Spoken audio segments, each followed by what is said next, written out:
ወገኖቼ የዚህ ዓለም ፍቅር እኮ አጣው ብለው ምናልባት እጮኛ ስላላፈቀራቸው፣ ምናልባት ባል ስለከዳቸው፣ ኑሮ ሁሉ የከዳቸው የመሰላቸው ብዙዎች ራሳቸውን ባሳዛኝ ሕይወት ውስጥ ከተዋል። አንዳንዶች መጠጥ ቤት ውስጥ ከሚጠረግ የቢራ ጠርሙስ መክደኛ ጋር አብረው የሚጠረጉ ሆነዋል። አንዳንዶቹ ጉበታቸውን እንኳን እስኪያፈርሱ ድረስ በመጠጥ ውስጥ ኖረዋል። አንዳንዶቹ ሕይወት ጨልማባቸዋለች። እባብ ራሱን ሲነድፍ ሰምተን አናውቅም። ሰው ግን ራሱን መንደፍ ጀመረ። በዚህ ዘመን እባብ ራሱን ያድሳል እንጂ እንደተማርነው ራሱን አያፈርስም። ሰው ግን ራሱን ማፍረስ ጀመረ። ራስን ማጥፋት ትንሽ ችግር ለመፍታት ትልቅ ችግር መፍጠር ማለት እንደሆነ ግን ተረዱት። ለጊዜያዊ ችግር ውስብስብና የማይፈታ ችግር መፍጠር ነው። የሞተልሽ አምላክ እያለ ምን በወጣሽ ራስሽን የምትገዩ? መራራ ሐሞት የተጎነጨ አምላክ እያለ መርዝ መጠጣት ይገባል? ወጣትነቱን ለኛ የሰጠ አምላክ እያለ ወጣትነታችንን ለዲያብሎስ መገበር ይገባል? አንበሳ ራሱን ሲበላ አይታችሁ ታውቃላችሁ? በመጠጥ እኮ ራሳችንን በላ ነው እንዴ! በሱስ እኮ ራሳችንን በላ ነው። በማደንዘዣዎች እኮ ራሳችንን በላ ነው። በመርዝ እኮ ራሳችንን በላ ነው። አንተ ልዩ ነህ፣ አንተ ድንቅ ነህ። ይህንን ማንነት ዓለም በምታወጣው መስፈርት የመዘንከው ዕለት ነው ብቸኛ እንደሆንክ ደግሞም የበታች እንደሆንክ ያሰብከው። አንዳንዶች ዓለማችንን ላይረዱት፣ አንዳንዶች ስሜታችንና ፈቃዳችንን ዝንባሌያችንን ዋጋ ላይ ሰጡት ይችላሉ። ግን እንዳትረሱ ወጣቶች፣ ስሜታችንንም ፈቃዳችንንም ዝንባሌያችንንም ዓለማችንንም እንኳን የሚያውቀው እግዚአብሔር ነው። ክህሎቶቼን፣ ተሰጦቼን፣ ማንነቴን የሚያሞግሰኝ የሚያደንቅልኝ ማንም የለም ብለው ብዙ ወጣቶች መኖር ያቆሙ ሰዎች አሉ። ተፈላጊ ያጣነን፣ ፈላጊ የሌለኝ፣ የማንንም ትኩረት ማልስብ ምስኪን ነኝ ብለው ጭርምት ኩርምት ብለው የሚኖሩ ምናልባት ብዙ ወጣቶች ሊኖሩ ይችላሉ። ሰሞኑን አንድ ጻሊ ሰምቻለሁ። እማዬ አትወደኝም ብሎ ጽፎ ራሱን ያጠፋለች። እውነት ነው ወጣቶች ሆይ፣ መወደድን፣ መፈለግን፣ መፈቀርን እንደምትፈልጉ ይታወቃል። ግን አንድ ቃል እናስታውሳችሁ። የእግዚአብሔር ቃል እንዲህ ይላል፣ በዘላለም ፍቅር ወድጄሻለሁ ይላል። ይህ የሚለው እግዚአብሔር ነው። ቀን ስጡ፣ ለእግዚአብሔር እድል ስጡ። እኔን የሚፈርድ ጌታ ነው። ቀኑ ሳይደርስ አንዳች አትፍረዱ ይላል ቅዱስ ጳውሎስ። በራሳችሁ ላይ ማንፈራጭ አረጋችሁ። ችግርህን ለአንዴና ለመጨረሻ ጊዜ የሚያጠፋል ሞት መስሎ ከሆነ ውሸት ነው። በጣም ተታላል። በጣም በስመ አብ ወወልድ ወመንፈስ ቅዱስ አሃዱ አምላክ አሜን። አንተ የኔ ነህ። በዚህች ምሽት እግዚአብሔር ቢፈቅድ የምንማርበት የትምህርታችን ርዕስ ነው። ትንቢተ ኢሳይያስ ምዕራፍ 43 ቁጥር 1 ተቤዥቼሃለሁና አትፍራ፣ በስምህም ጠርቼሃለሁ፣ አንተ የኔ ነህ። የእግዚአብሔር ድምፅ ነው። የእግዚአብሔር ጥሪ ነው። የእግዚአብሔር ቃል ነው። ብዙ ጊዜ በዚህ ዘመን ወጣቶች ብቸኝነትም የትም እየተሰማን ብዙ ጊዜ የኔ ነህ፣ ወላጆቻችን የኛን ዓለም እኛም የወላጆቻችንን ዓለም ባለማወቃችን ብዙ ወጣቶች የበታችነት ደግሞም የብቸኝነት ስሜት እየተሰማቸው ራሳቸውን ሲጎዱ ይታያል። ለዚህ ነው ይህንን ድምፅ መስማት የሚያስፈልገው። አንተ የኔ ነህ የሚል አምላክ አለን። አንተ የኔ ነህ የሚል አፍቃሪ አባት አለን። በተለይ ወጣቶች ቤተሰቦቼ እኮ የኔን ዓለም አያውቁት፣ ቤተሰቦቼ እኮ ከኔ ዓለም ጋር አይተዋወቁ፣ አብረውኝ ይኖራሉ እንጂ እኮ አይረዱኝም። በዚህ ምክንያት ብቻዬን የሆንኩ ነው የሚመስለኝ ብለው ብዙዎች ሆድ እየባሳቸው ግራ እየገባቸው ብቸኝነት እየተጫናቸው አንዳንዶቹ ወደ ሱስ ከፍ ሲል ደግሞ አፍቃሪ የሌላቸው እየመሰላቸው ከአንዱ ወደ ሌላው ከአንዱ እቅፍ ወደ ሌላ እቅፍ ሲንከራተቱ ይታያሉ። እጅግ ከፍ ሲል እነዚህ ነጥቦች ራሳቸውን ይጎዳሉ፣ በራሳቸው ላይ አንዳች ነገር ያደርጋሉ። የተወደዳችሁ ወጣቶች፣ በተለይ ወጣቶች ላይ ማተኮር የምፈልገው እንዲህ ያሉ ስሜቶች ወጣቶች ላይ ስለሚያርፉ ነው። ልክ ነው። ወላጆቻችን ምናልባትም ዘመዶቻችን የእናንተን ዓለም ላይተዋወቁት ይችላሉ። ወደ እናንተ ማንነት ላይወርዱ ይችላሉ። የእናንተን ስብዕናና ክህሎት ላያደንቁት ይችላሉ። ስሜቶቻችሁንና ፈቃዳችሁን ላይገነዘቡም ይችላሉ። ምናልባት ታላላቆቻችሁ ወይም ወላጆቻችሁ ወጣቶች የእናንተን ዓለም ሊንቁትና ሊያንቋሽሹት ይችሉ ይሆናል። እናንተም የወላጆቻችሁን ዓለም እንደኋላ ቀር ትቆጥሩት ይሆናል። በዚህ መካከል በሚፈጠረው ክፍተት ተቷትቷችሁ እናንተም ብቻችሁን እነሱንም ለዓለማቸው ትታችሁ በብቸኝነት ምክንያት ድብታ ይዟችሁ ይሆናል። ጭንቀትም ገብቷችሁ ይሆናል። ግን አንድ እውነት እንንገራችሁ፣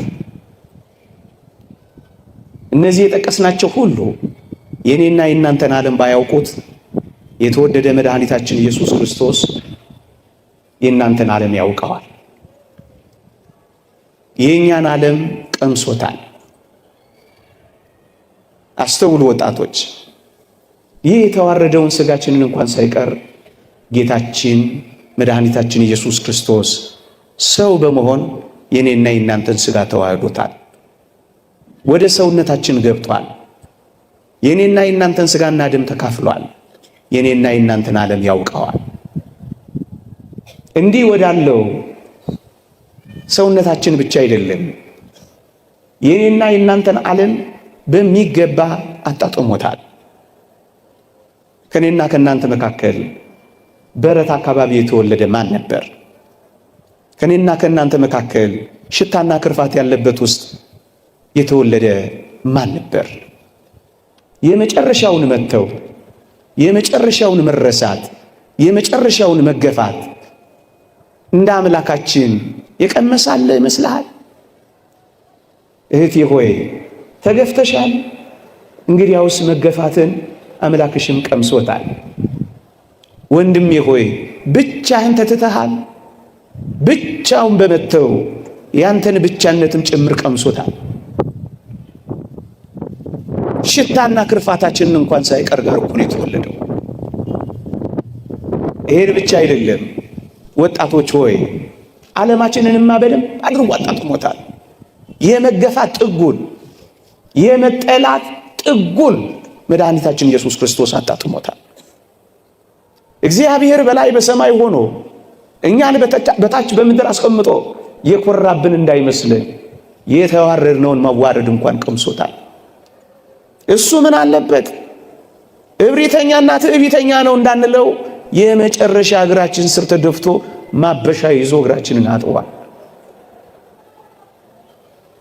ተትተሃል፣ መተውን ቀምሶታል። ተገፍተሃል፣ ከመገፋትም በላይ ተገፍትሯል። ድሃ ሆኗል፣ የመጨረሻውን ድህነት አጣጥሟል። ዓለማችንንማ በደንብ በሚገባ አጣጥሞታል። እንዴ መቃብራችንን እንኳን ሳይቀር እኮ ቀምሶታል። የመጨረሻው አፈር አይደል? ድንጋያችንን እንኳን ተንተርሶታል። ሞትህን እንኳን ቀምሶታል። ዓለማችንንማ በደንብ በሚገባ ያውቀዋል፣ አጣጥሞታል። ወገኖች እግር በእግር ሲኦል እንኳን ሳይቀር ተከትሏል። ታዲያ ምንድን ነው? ልክ ነው። አንዳንዶች ዓለማችንን ላይረዱት፣ አንዳንዶች ስሜታችንና ፈቃዳችንን ዝንባሌያችንን ዋጋ ላይ ሰጡት ይችላሉ። ግን እንዳትረሱ ወጣቶች፣ ስሜታችንንም ፈቃዳችንንም ዝንባሌያችንንም ዓለማችንንም እንኳን የሚያውቀው እግዚአብሔር ነው። በስምህ ጠርቼሃለሁ አንተ የኔ ነህ የሚልህ። አንዳንዶች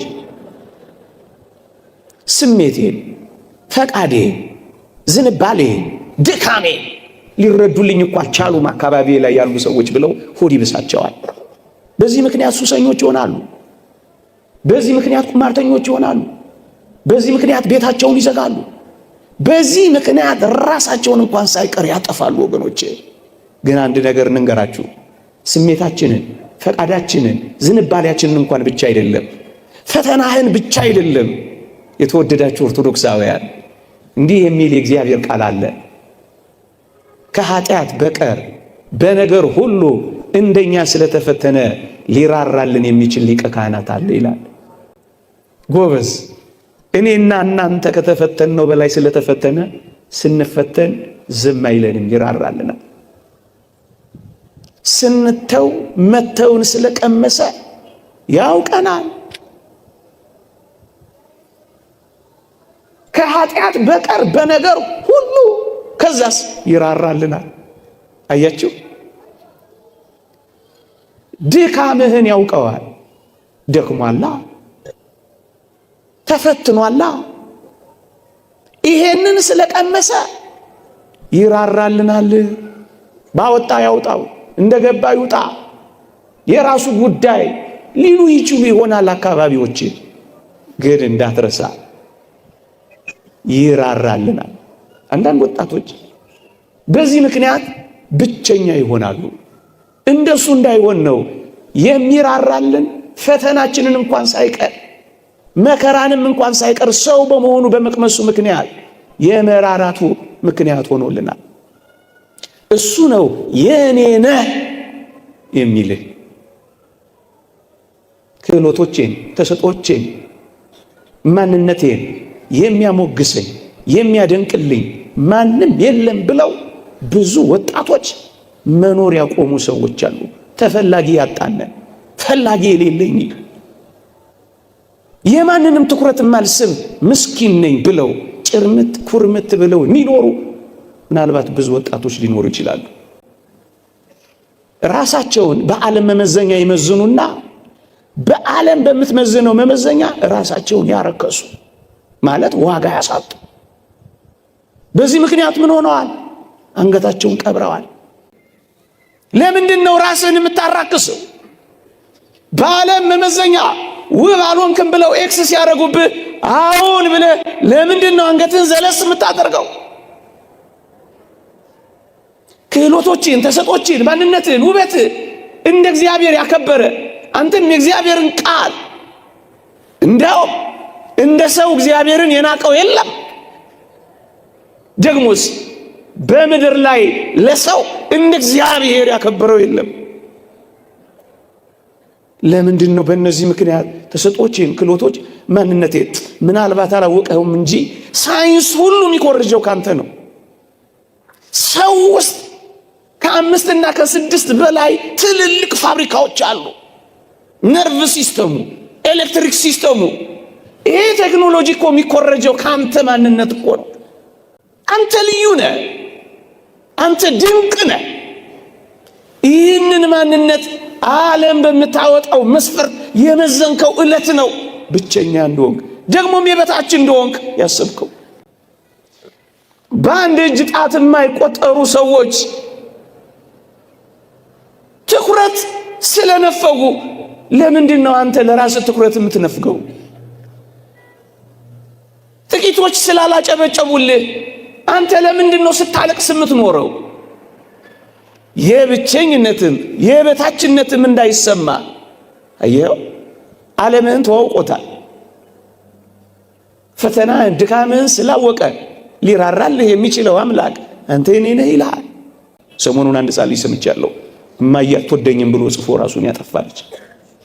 እውነት ነው ወጣቶች ሆይ፣ መወደድን፣ መፈለግን፣ መፈቀርን እንደምትፈልጉ ይታወቃል። ግን አንድ ቃል እናስታውሳችሁ። የእግዚአብሔር ቃል እንዲህ ይላል፣ በዘላለም ፍቅር ወድጄሻለሁ ይላል። ይህ የሚለው እግዚአብሔር ነው። እግዚአብሔርን የሚያህል አፍቃሪ አምላክ እያለ የሚያፈቅረኝ አጣሁ ማለት ምንኛ ምስኪንነት ነው የሚሆነው እንዴ! ቢሰጡ የሚያልቅባቸው፣ ሞልቶ የሚጎልባቸው፣ ፊታቸው አብርቶ የሚወይብባቸው የዚህ ዓለም ጥቂት ሰዎች ፍቅር ነፈጉኝ ብሎ ሰው ለራሱ ክብርና ፍቅር እንዴት ይነፍጋል? ወገኖቼ የዚህ ዓለም ፍቅር እኮ አጣሁ ብለው ምናልባት እጮኛ ስላላፈቀራቸው፣ ምናልባት ባል ስለከዳቸው፣ ኑሮ ሁሉ የከዳቸው የመሰላቸው ብዙዎች ራሳቸውን ባሳዛኝ ሞት ውስጥ ከተዋል። አንዳንዶች መጠጥ ቤት ውስጥ ከሚጠረግ የቢራ ጠርሙስ መክደኛ ጋር አብረው የሚጠረጉ ሆነዋል። አንዳንዶቹ ጉበታቸውን እንኳን እስኪያፈርሱ ድረስ በመጠጥ ውስጥ ኖረዋል። አንዳንዶቹ ሕይወት ጨልማባቸዋለች። እኔ በጣም የሚያስደንቀኝ በመንኮራኩር የተፈጩትንም የሆነ ስንዴ አስፈጭተው መስዋዕት ያቀረቡትንም ሁለቱንም እኩል የሚያፈቅር ፍቅር፣ ላባቸውንም ያንጠፈጠፉትን ደማቸውንም ያፈሰሱትን እኩል የሚያፈቅር ፍቅር፣ እንዴት ይደንቃል እንዴ! ሜዳ ላይ የተጎተቱንም ደግሞስ እንዴ ምንጣፍ የጎተቱ እኩል የሚያፈቅር እሱ ነው አፈቅርሃለሁ የሚለው። ይሄንን ድምፅ ይሰሙት ይሆን ወጣቶች? እኛን በማፍቀር የሚኖር አምላክ እያለ ለምን ራሳችንን በመጥላት እንኖራለን? ወጣቶች ስላንተ ፍቅር የተሰቀለልህ አምላክ እያለ ለምንድን ነው አንተ የምትሰቀለው? የሞተልሽ አምላክ እያለ ምን በወጣሽ ራስሽን የምትገዩ? መራራ ሐሞት የተጎነጨ አምላክ እያለ መርዝ መጠጣት ይገባል? ወጣትነቱን ለኛ የሰጠ አምላክ እያለ ወጣትነታችንን ለዲያብሎስ መገበር ይገባል? እናንተ ወጣቶች ወይ ደግሞ ብዙዎቻችን ደግሞ ሁላችንም ተስማምተን ሽፍታ እንጠላ የለ፣ አጋች እንጸየፍ የለ። የተወደዳችሁ ወገኖቼ ብቸኝነትን፣ የበታችነትን፣ አፍቃሪ በማጣትን ሱሰኛ ሆነው ቁማርተኛ ሆነው ራሳቸውን በተለያየ ምክንያት ጎድተው ደግሞ ማጥፍተው የሚኖሩ ሰዎች በራሳቸው ላይ የሚሸፍቱ እንጂ ሌላ ምን ይሆናሉ? ሽፍታ ከጠላችሁ ሰው በራሱ ላይ እንዴት ይሸፍታል? አጋሽ ከጠላችሁ ሰው ራሱን በእንደነዚህ አይነት አጥፊ ነገሮች እንዴት ያገታል እንዴ? ጌታችን ዲያብሎስን ከሚያህል አውሬ ካዳነን በኋላ ራሱን በተለያዩ ነገሮች የሚያደክምና የሚያጠፋ ሰው በራሱ ላይ የሚነሳሳ ጨካኝ አውሬ መሆኑ አይደል? አንበሳ ራሱን ሲበላ አይታችሁ ታውቃላችሁ? በመጠጥ እኮ ራሳችንን በላ ነው እንዴ? በሱስ እኮ ራሳችንን በላ ነው። በማደንዘዣዎች እኮ ራሳችንን በላ ነው። በመርዝ እኮ ራሳችንን በላ ነው። ራሱን በልቶ የማያውቅ እንስሳ እያለ ራሱን የሚበላ ሰው ሲገኝ አሳዝን። እባብ ራሱን ሲነድፍ ሰምተን አናውቅ። ሰው ግን ራሱን መንደፍ ጀመረ በዚህ ዘመን። እባብ ራሱን ያድሳል እንጂ እንደተማርነው ራሱን አያፈርስም። ሰው ግን ራሱን ማፍረስ ጀመረ። መከራ አለብህን? እንግዲያውስ መከራህን ከአምላክህ ጋር አብረህ ተቀበለው። እንግዲያውስ መከራሽን የክብር በርሽ አድርጊው። አብረን መከራ ብንቀበል አብረን ደግሞ እንከብራለን፣ አብረን ደግሞ እንወርሳለን ይላል እግዚአብሔር። አብረን የቱንም መከራ ክርስቲያን እንደመሆናችን ስንቀበል በምስጋና ከተቀበልነው፣ ያለ ማጉረምረም ካሳለፍነው፣ ይልቁንም ደግሞ መንፈሳዊ ሕይወታችንን አበርትተን በደስታ ወደ መቀበል ስንመጣ አንድ ነገር እንዳትረሱ። የተወደደ መድኃኒታችን ከራሱ መከራ ከመስቀሉ መከራ ጋር ይቆጥርልናል። አብረን እንድንከብር አብረነው መከራ ብንቀበል ይላላ ይቆጥረዋል። እዩ የኔና የእናንተን እንቅልፋምነት በቅዱሳን ትጋት፣ የኔና የእናንተን ንፉግነት በቅዱሳን ጥሪት አልቦነት ዋጋ አድርጎ ከተቀበለው የኔና የእናንተን መከራ ከራሱ መከራ ጋርም ጭምር ይቀበለዋል። የተወደዳችሁ ኦርቶዶክሳውያን እግዚአብሔር ሳይመጣ እንደማይቀር ሳይሆን ቀኑ ላይ ነው ትኩረታችን። ለዚህ እኮ ነው የምንፈተነው። መቼ ነው የሚመጣው? መቼ ነው የሚሆነው? መቼ ነው ስለምንል እኮ ነው። እግዚአብሔር ግን ሳይመጣ አይቀርም ካላችሁ ግን ትረጋጋላችሁ። መከራህንም ፈተናህንም እንደዚህ ካየኸው ትበረታለህ። ቀን ስጡ፣ ለእግዚአብሔር እድል ስጡ። እኔን የሚፈርድ ጌታ ነው። ቀኑ ሳይደርስ አንዳች አትፍረዱ ይላል ቅዱስ ጳውሎስ። በራሳችሁ ላይ ማንፈራጭ አረጋችሁ። ችግርህን ለአንዴና ለመጨረሻ ጊዜ የሚያጠፋል ሞት መስሎ ከሆነ ውሸት ነው። በጣም ተታለሃል። በጣም ራስን ማጥፋት የሚያጠፋው ችግርን ሳይሆን የሚያጠፋው ህልውናህን እንደሚያጠፋ፣ ከዛ ከፍ ብሎስ የእግዚአብሔርን ሀልወት በልብ ውስጥ ያለውን እንደሚያጠፋ ግን እንዳትረሳ። ታላቅ ኃጢአት የሚሆነው ይህንን ነው። የእግዚአብሔር ምሕረትና ይቅርታ ለእኛ ያደረገውን ፍቅርና ትኩረት ያጠፋ ሰው ነው ራሱን የሚያጠፋ። ራስን ማጥፋት ትንሽ ችግር ለመፍታት ትልቅ ችግር መፍጠር ማለት እንደሆነ ግን ተረዱት። ለጊዜያዊ ችግር ውስብስብና የማይፈታ ችግር መፍጠር ነው። ለሚቀለበስ ችግር የማይቀለበስ መፍትሄ መስጠት ነው። ይህ ምንኛ ያሳዝናል። መጨረሻ የእግዚአብሔር ቃል እንዲህ ይላል፣ እምነት፣ ፍቅር፣ ተስፋ እነዚህ ሶስቱ ጸንተው ይኖራሉ። ፍቅር ግን ይበልጣል ከሁሉ። ሶስቱን ነገር የረገጠ ሰው ነው በራሱ ላይ በመጠጥ በሱስ በቁማር ወይም በሌሎች ነገሮች በርካታ ነገሮች ተስፋ ቆርጦ የሚኖር። ከዚያ ከፍ ብሎ ደግሞ በራሱ ላይ አንዳች ነገር የሚያደርግ ሰው እነዚህን ሶስቱን የጨፈለቀ ሰው እግዚአብሔርን አያምነውም። ደግሞስ የዘላለም ተስፋውን ረስቷል። ደግሞስ ፍቅር የሚባል ነገር ትቷል። ከትላንት ላይ ታሪኩንና ትዝታውን ክዷል። ትላንት እንዳልተደረገለት በማይፀን ውስጥ ደም ሆኖ አጥንት ሰክቶ ምንም ባልነበረበት ዘመን ከእናቱ ጋር አገናኝቶ የመገበውን የትላንቱን ታሪክ የረሳ ሰው ነው። አያሳዝን? ትላንትን አስታውስም፣ ነገን ደግሞ ተስፋ አደርግም። እምነት፣ ተስፋ፣ ፍቅር ለሌለው ሰው ደግሞ ቤተ ክርስቲያን ጸሎት አታረግም፣ ዝማሬ አትዘምርም፣ ከበሮ አትመታም። ራስን ካጠፋ አንተ ብትኖር ንስሐ ትገባ ነበር። አንተ ከሌለህ ግን ለሌላው ኃጢአት ንስሐ ትገባለህ። መጨረሻ ላይ ለሰራው ራስን ማጥፋት ግን እንዴት ትዘምርልሃለች? እንደ ድል አድራጊ ታለቅስልሃለች እንጂ ከበሮ አትመታለን። ምክንያቱም እምነትን፣ ፍቅርን፣ ተስፋን ረግጠሃል። ግን አንድ ተስፋ አለ። በስም ጠርቼሃለሁ፣ አትፍራ፣ አንተ የኔ ነህ። ይቆየ